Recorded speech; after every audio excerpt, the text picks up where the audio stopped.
I knew it was like a horror movie, but it felt like smarter than that. But like Oh, it for still sure. fell into the cliches of like, modern horror movie, even old techniques, right? Hold the frame for 40 seconds. Oh no, close the door, boom, jump Show a scare. window for 10 Or like, why are seconds. you panning out for like 30 minutes? Okay. Yeah. So stuff like that. It's like But cool. I don't consider it a horror. Yeah. It's like, to me, horror is more the Conjuring, Insidious, those kinds of movies. To me, this is a thriller, but like a great example of a thriller. I mean, I don't even know like how you put this with a horror, because I think thriller is the only way that really fits. Because horror, yes, you have jump scares every now and again, but I mean, they're pretty well done. The jump scares in comparison to, let's just say, like The Conjuring or something like that. It's like you're seeing it through the main protagonist's viewpoint, Yeah. but I thought it was a thriller too. And then I saw the like the scene, like the category afterwards. I was like, horror. I was like, oh, okay. No, I don't know. Yeah, I was fully prepared for like some really messed up stuff, and like I was ready to get like scared. Like I don't do well with horror movies, so honestly, this turns out I was like, oh, this really isn't. This was your that first time bad. watching it? This is the first time I've watched any of his work. I have Oh, never, damn. because they Okay. always are categorized under horror, so Yeah. I'm not a fan of that category. I Whoa. don't love it, but I usually end up liking most of the movies I watch from that category, so I should probably watch more. But I don't know, it's just something about me. I sit down, I'm going to watch a movie. I don't really want to have to like scream and like jump, so Fair, that's because I'm fair, very yeah. easy susceptible to that, so I'm like, I'm good. Okay. Yeah. But the thing that makes Get Out like so unique and why everybody talks about it is because under all those like cheap gimmicky horror, or I guess still thriller type feeling, and what we expect to happen in those movies, it's just like a really really interesting story, and Oh, with yeah. like underlying messages that are extremely like obvious, honestly. I mean, there's no doubt we knew that's what was going to happen with him, with Jordan Peele as the director in it. Yeah. I mean, commentary on social class and racism, and it's all very well done, and I enjoyed it actually a lot. It was a really well thought out film. It became a big movie for part of the BLM movement that I was hearing a lot about. And also, I don't know if you guys knew, but Chance the Rapper, you guys know Chance the Rapper? Of course, yeah. Yeah? Okay. So Chance the Rapper basically bought out theaters in Chicago just so that basically this movie would be Really? played for free. Yeah, he pretty much just tweeted it saying like, just bring an ID and enjoy yourself. So like it's a movie that he really wanted to show up because it's a good movie. I found that the script was incredibly well written with, I think the perfect way to say it is nothing to waste. It's just like you're in it, you're out. I read a little bit of the script on it, and he basically the last 10 pages is like just straight to the point. There's nothing like extra that's not supposed to be there. It's just to the point. This is what's happening. You understand so much more, and everything's just placed so well, like in the movie as well. It's like waste no time for production.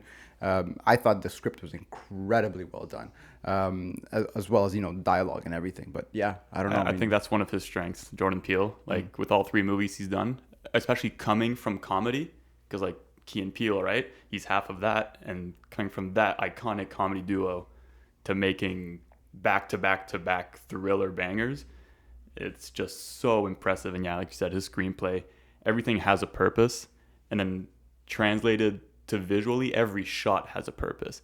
The way he was like able to kind of match the two is super well done.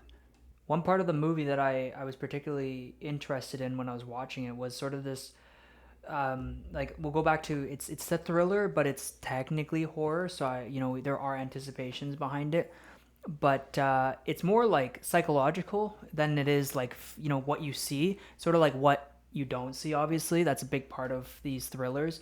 But it's so well done because it's like I'm not really thinking about like, oh, there's something behind him. It's more like, what is he feeling right now? Like, especially when you get the whole point of how he gets hypnotized, going back to that memory. It's so fascinating to sort of just dive into that unique way of controlling somebody through their like worst possible memory of their life. And I found that was like really unique to this film, and I think that's why I really enjoyed it. Never seen that before. And like I said, there's no like constant physical threat. Like you said, like you're not wondering what's behind it. Like the servants behind him, let's say, just looking at him, but like there's no harm coming yet. It's all just the mind games building and building and building for that final act of just craziness. Yeah, I mean, I wanted to relate it back to what you said on the, on his accident and everything. Well, not his accident, but what happened with his mom, about how she got in the car crash and then, was left to the side alone. I found the way that Jordan Peele basically grabbed that and put it at the end with how the way that the girl died. I forgot her name. Rose. Rose, Yeah, Rose, yes. yeah. The way she died was exactly the same way. She betrayed him basically by playing on his emotion and basically telling that story to his, like, her family and stuff. And then that's the way she died. Something I also really liked was it wasn't so like dumb gimmicky, like, thriller antics of like just like, oh, there's a noise, I must go towards it. Although it does start that way, he goes towards the deer, and I'm just like, in my head, I'm like, please don't continue this trend, because it just sucks so much that like you're smarter than that, and you've shown it throughout the movie that you're not just gonna walk towards these random noises.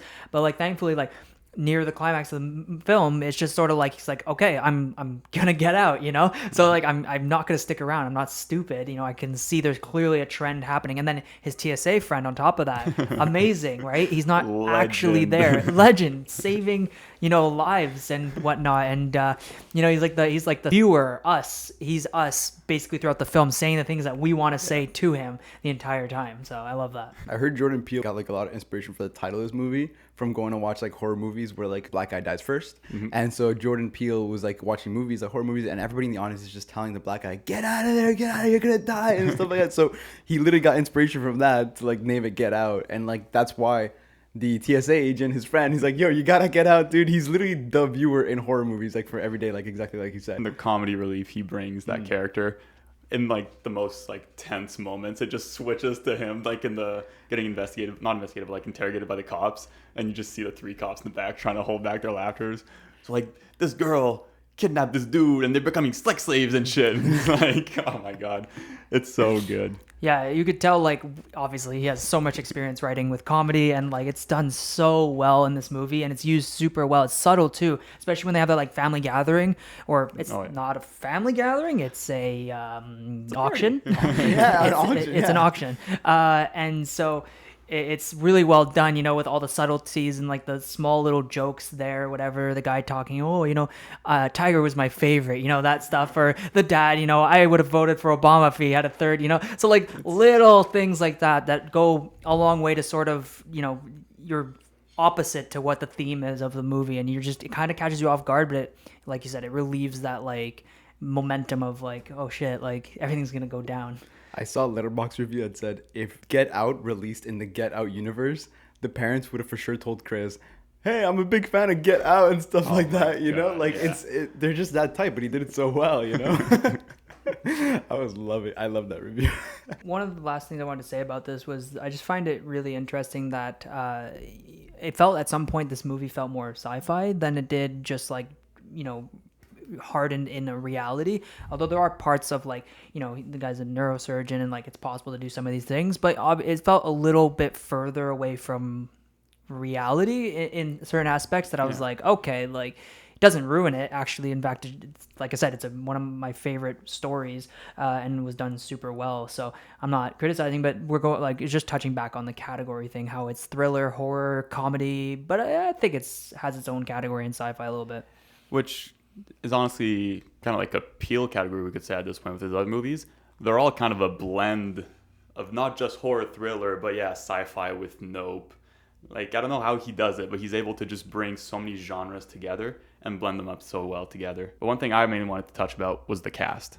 The acting in this movie is phenomenal. Daniel Kaluuya, my God, the scenes when he's in that chair, the single tear, it's like, how does he do it? Apparently in his interview, he or like the casting interview or whatever, he did that single tear every single time on cue during the same exact line, and they were like, okay, that's it, you're hired.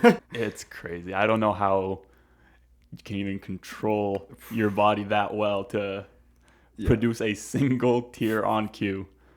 It blows my mind every time I see it. I liked basically the absence of audio at some points, but like you still hear the classic, horror kind of like piano kind of playing in the background, or you kind of feel something's happening. Like for example, when the grandfather's sprinting at him at night, and then all of a sudden you just hear the little piano tone ding as soon as he goes the other way. But my favorite, I think, part of like the sound or song choice, I guess maybe, was for like Stay Woke. by I'm pretty sure the song's not even Stay Woke anymore, but Childish Gambino. Oh, Redbone, Yeah. Redbone, yes, Redbone by Childish Gambino, like being like literally the song as it's ending. You know, it's I think it's a pretty good way to tell a viewer, hey, stay woke about everything that's happening. You know, like I know this is a movie, but just relate it a little bit to like real life because anything could be happening too, right? But yeah, I really enjoyed that. Like little, even just the music, like he perfect choice for it. Perfect choice. Thank you so much for watching, guys. Don't forget to like, comment, and subscribe, and take a look at Monkey Man that was produced by Jordan Peele as well.